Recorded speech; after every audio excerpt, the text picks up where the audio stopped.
Bismillahirrahmanirrahim. Assalamualaikum warahmatullahi wabarakatuh. Recently, a delegation headed by the Vice Chancellor of University Science Islam Malaysia went for a working visit in the Middle East to 3 countries, namely State of Kuwait, Qatar and Sultanate of Oman. So we have here with us Deputy Vice Chancellor, Academic and International, Professor Datuk Musa Ahmad, as well as our Deputy Vice Chancellor, Research and Innovation, Professor Dr. Hajar Mustafa Muhammad Hanifah, who were also part of the delegation for the Middle East trip. So we are here today to talk about the working visit. Prof. Dato' and Prof. Hajar, may I ask Prof. Dato' first, what are the objectives of the visit? Well, okay, so thank you very much, Puan Swahili. So first of all, actually the objective of this visit is basically to strengthen, our collaboration, with those countries that we have visited. And as you know, at the moment we are having a few students, coming from these 3 countries. So basically the visit, we are hoping we will get more students, from these countries going to study in USIM. At the same time, okay, we try to seek or to strengthen our collaboration in research as well, so we try to get some research grant from Qatar Foundation, for instance. And apart from that, we try to explore, the possibility of getting maybe some wakaf, from Kuwait, from Qatar as well from Oman, in order, to support some of the project, that we're going to have in USIM. All right, thank you very much, Dato'. Perhaps one more question for Dato'. Could you please explain why Qatar, Kuwait and Oman are chosen for the destination? Well, obviously because these 3 countries, they are very rich. And actually a part of our mission is to get some grant from them. I think that's the main reason behind it. All right, thank you, Dato'. Perhaps Prof can now answer the second question. What was the main activities conducted during the visit? Well, when we visited the universities, of course, the idea was to establish contacts with them, and then to have more collaborative efforts in whether it's academic, for student exchange, staff exchange, and also for research. And when we visited this Ministry of Awqaf and all that, I think the main idea was to get whether or not we can get funding for certain of the projects that we have identified in USIM, especially more for, we have to have this the bus that can provide services to the rural areas, or even some other projects even that we can explore in USIM if they have enough grants that can give. So quite a number of various activities were carried out over the past more than a week when we were there in Kuwait and Qatar and Oman, depending on the type of organization that we went to. If it's a university, then of course it's to establish more on the academic and research activities. But if it is in something else, like I think in Qatar we visited anti-doping lab, so that was very good because that was purely on research. And then to have collaborations with USIM. Yeah, sounds like a very busy week you had there. Yeah. All right. What about? Of course, we've gone to the 3 countries and done so much things. In your opinion, Dato', what have been achieved so far from the visit? Well, actually, generally when we look back, after visiting these 3 countries, we thought, the response is really very good, and I would say it's beyond our expectation, isn't it, Project? Right. Particularly, when we first introduced on the wakaf, even though we actually when we go there, we have no idea at all, but it seemed, after we meeting the Mufti of Qatar, so it seemed that response is very positive, and then it's up to us now to do the follow-up. Similarly, for the academics, when we approach them, actually when we go there, our intention basically, just to inform them, to brief them about whatever program that we have, in our university.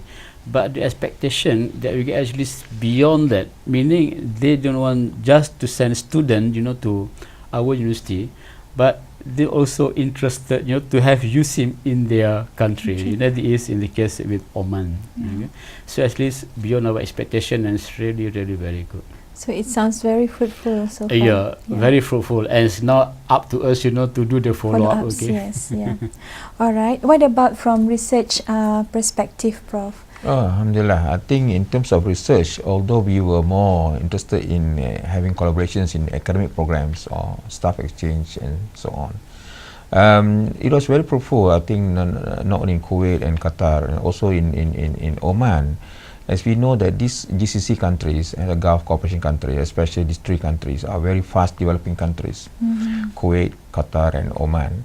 And we can see how Qatar is really delving into research, and their foundation is really giving a lot of money and funds, where it can be also be sought after by other international researchers. We saw the day when we went there in their foundation there, when they were awarding these grants, there were many from the US and Europe, getting the funds.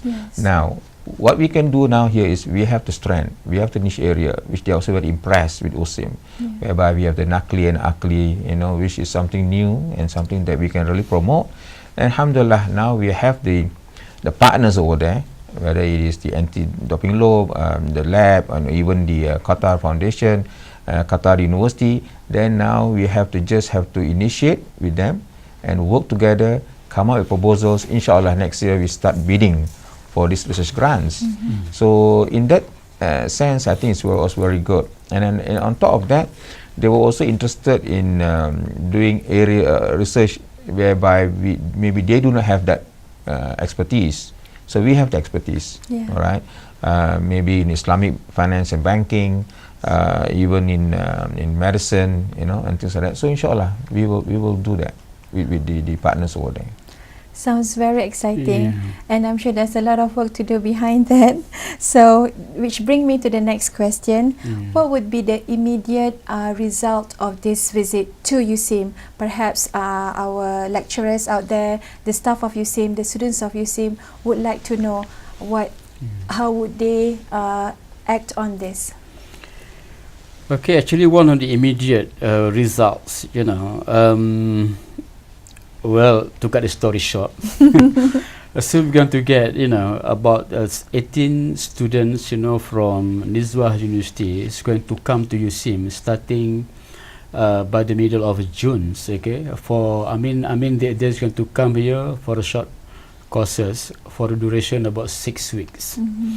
And basically, this is going to be a new experience to them, because all this while they just explore, countries like USA, UK, but this time, okay, they're just quite eager, because of this time they're going to experience, performing their Ramadan fastings in USIM together with, the local Muslim, So that they consider the immediate effect, from the visit. But I would say that, a lot more coming, after this, depending on how good, our follow-up to this. Alright. What about our research force, Prof? How would they prepare for the immediate result of this visit? Yeah, I think the immediate result, of course, like in Kuwait and Qatar, they have the foundation, and the funds are available. But of course, our research proposal must be good enough, okay, so that we can submit within the deadline of maybe December this year. So we have ample time, 6 months. So we're going to get with the researchers in USIM, and then connect them with our partners in Qatar and Kuwait, and maybe inshallah. And then that's how we work, and hopefully that we can get the grant next year, once it's awarded next year. So our idea is, of course, the RMC will start looking into the possibilities of having joint collaboration research collaboration with our researchers and the counterparts in the other countries. All right.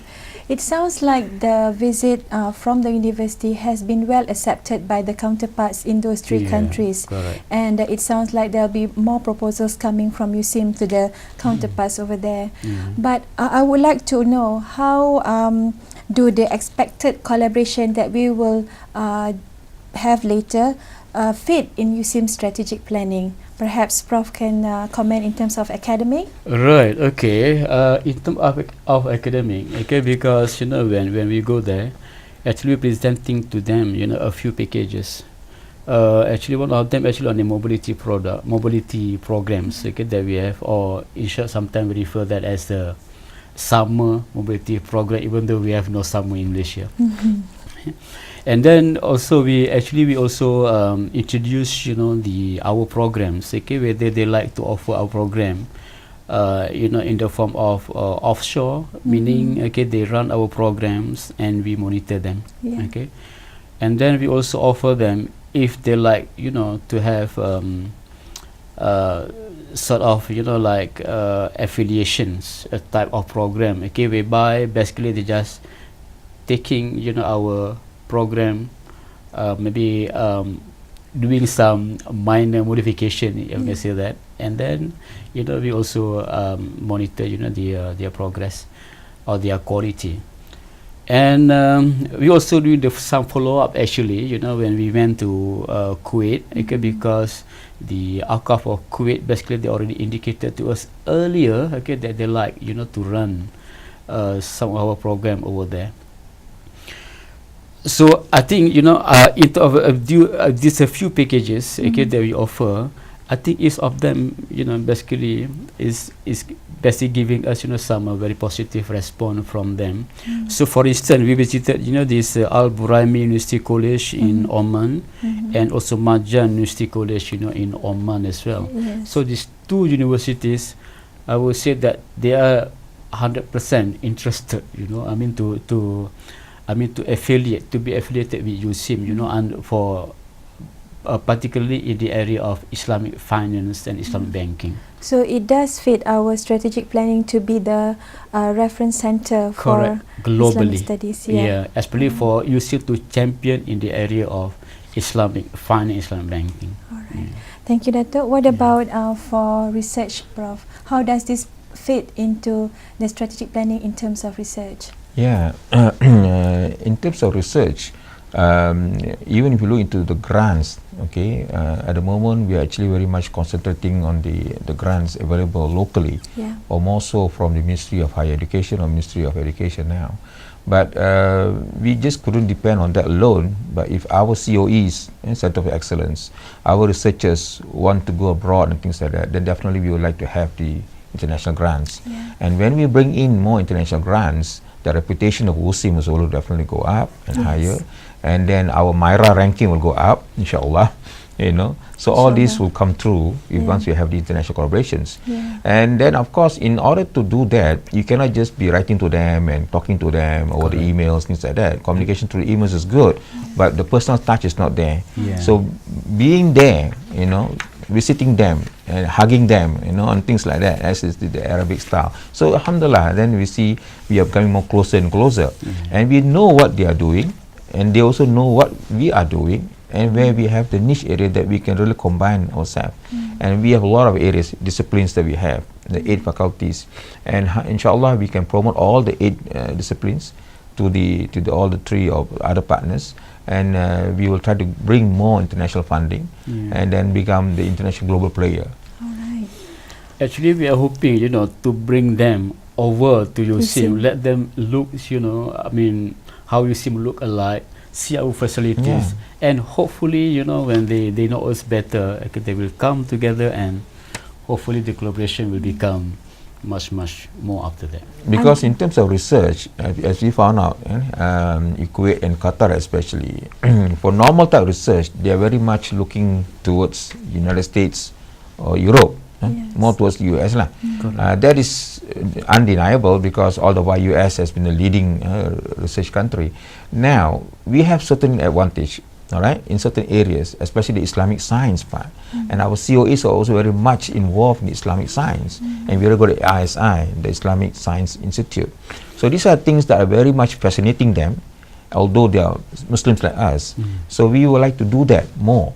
And we want to looking into the US, but now they'll see that, you know, what we have can also intrigue them into doing more research with us, inshallah. By the sound of it, it seems that we have created a lot of interest to USIM and Malaysia from that part of the world in academic and research. While we have things that we plan, the objective, but I'm sure there are some unexpected things that happens during the visit. Would you like to share with us if there's any of that? Prohaja? Maybe, yeah, I think, yeah, I'll do that, maybe. I'll do that. Yeah, what was interesting was, you know, normally I never lose my documents when I travel. But maybe this is something that was beyond. Sometimes you'll never know what's happening. Even when I told my wife, she was very surprised to hear that. In Kuwait, I think, it was very unique because the visa papers was separated from the passport, right? So somehow or other, I lost the visa papers. And it was very interesting. But then when I came out, when we were about to leave Kuwait, then of course I couldn't leave. Yeah. So that's why I think I was have to thankful to all the colleagues, and more especially to Dr. Asma, and who can speak fluent Arabic. And she went around to the immigration officer, and we got it through. Okay, but of course, it's nice to say the excuse that was given how I lost my visa paper. But alhamdulillah, whatever it is, I'm here. So it means I can come out of Kuwait. Yes, yes. Yeah, that may be the negative part, you know, but I would like to highlight, you know, the positive part. Yeah. I think, you know, during our visit to Oman, we've been invited by Prohaja's, you know, student, Abdul Rahman, okay, to drop by to his house and to say hello to his family. Yes. You know, but because our schedule in Oman is really busy, you know, so very hardly for us to find time, you know. And we almost give up actually, but unfortunately after a short discussion within a group, so we decided to drop by on our way back to the airport. Yes. And you know, it's really, I mean, the outcome, you know, from the short discussion that we have is really very good and unexpected at all. Okay, in fact, you know, I think one of his family, I think he's an uncle, okay. You know, in fact, you know, he mentioned to us that he really interested to invite USIM, you know, to have our branch there. You know, and basically he's interested, you know, for USIM to consider, you know, to offer 3 different programs over there, which I still can clearly remember, you know, on the food biotechnology, which come from my faculty here, and the on the ICT, information security, again, it's come from my faculty as well, FST, and the other 2, you know, on the Islamic banking and English. You know, so I think this really good opportunity is beyond our expectation, but I think, you know, if we maybe follow up closely with them, you know, this might be going to materialize one day, that USIM is going to have our own, you know, a branch, you know, far away from Malaysia in Oman. Wow, that is really fantastic, and that really Offshore is campus. unexpected good news from the visit. Yeah, that could be the first, you know, offshore campus. Offshore campus. Yes, yeah. All right.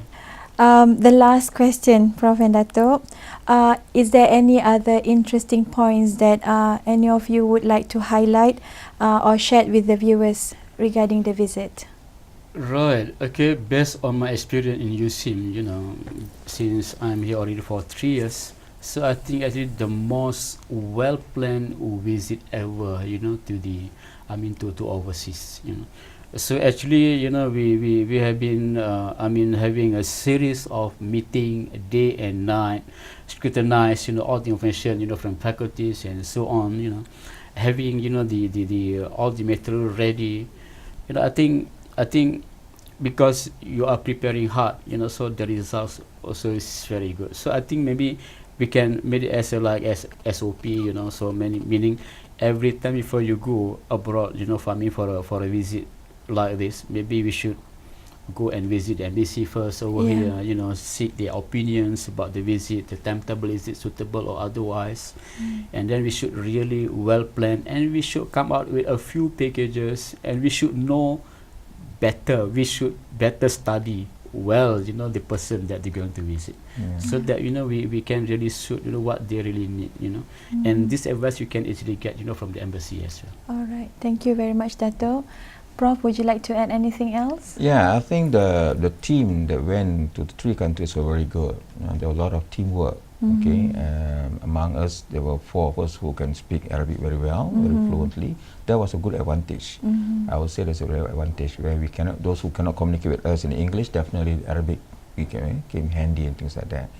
And then because the Mufti and all that spoke only in Arabic, so alhamdulillah that was very good. But I would say that objectives overall have been achieved, or even much more better than what we really expected to achieve.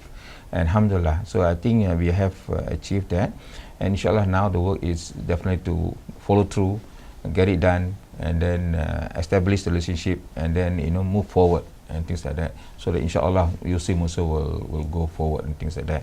And then the idea is, of course, when we visit these places, this Kuwait, Qatar and Oman, they are very beautiful cities, right? So maybe our students after this, the GISO and all that, they should try also to go for for these countries.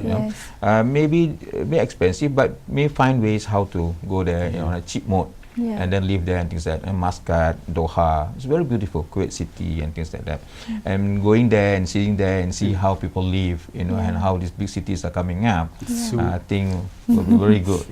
The food, of course, is something that is wonderful. Try to spend some time to go to souk as well. Yeah, souk, of course. Because actually it's the best way for you to learn about the cultures, about some countries. But they are Muslim countries, right? But the Muslims are. They are different in compared to Malaysians. I mean the cultures are of course different, because they are different part from the world. I mean different part of the world, So I think the culture is different. I mean, all the culture is different. The way they communicate with each other is also different. The food, the food is definitely is different. Even though we have a lot of Arab restaurants here, but over there you taste the real Arab food. True, very true. And a lot of other things also. You can leave your things behind, your computers and things like that, and nothing get lost. So these are the things that values they have. Whether it is, but we should also try to bring these values into us, and also we learn from Muslims from them, and they are also willing to learn from us. Inshallah, that's the whole idea. Okay, thank you very much, Prof. Musa, Datuk Musa, and Prof. Hajar for sharing your ideas, your experience, and your views regarding this visit. Most welcome. Assalamualaikum warahmatullahi wabarakatuh. Waalaikumsalam.